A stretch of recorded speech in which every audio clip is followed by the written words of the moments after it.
Mamayang hapon, diringgin ang inihaing mosyon ng kampo ni Delphine Lee para mag-inhibit sa kaso si Judge Amy Faith Reyes ng Pampanga RTC. Para sa detalye, may live report si Mav Gonzalez. Mav! Ivan, hindi na raw dadalo itong si Delphine Lee sa hearing niya mamayang hapon sa Pampanga RTC at mananatili na lang dito sa Pampanga Provincial Jail. Buong magdamag pa kung saan nakadetain ang negosyanteng si Delphine Lee. Walang ibang personalidad o mga taga-suporta na dumalaw kay Lee mula kahapon, maliban sa kanyang abogado at spokesperson na si Attorney Willie Rivera. Ayon kay Rivera, pinag-usapan nila ng kanyang kliyente ang mga hakbang sa itinakdang pagdinig mamayang alas 3 ng hapon sa Pampanga Regional Trial Court Branch 42.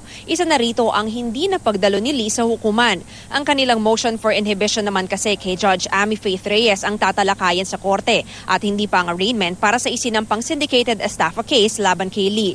Hindi na raw kailangan si Lee habang dinidinig ang motion kaya magsusumite na lang sila ng waiver of appearance. Ipinaliwanag ni Attorney Rivera na kailangan munang maresolba ang kanilang motion for inhibition sa naturang hukom bago masimulan ang arraignment.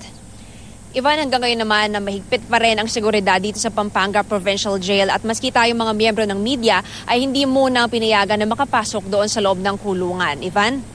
Maraming salamat, Mav Gonzalez.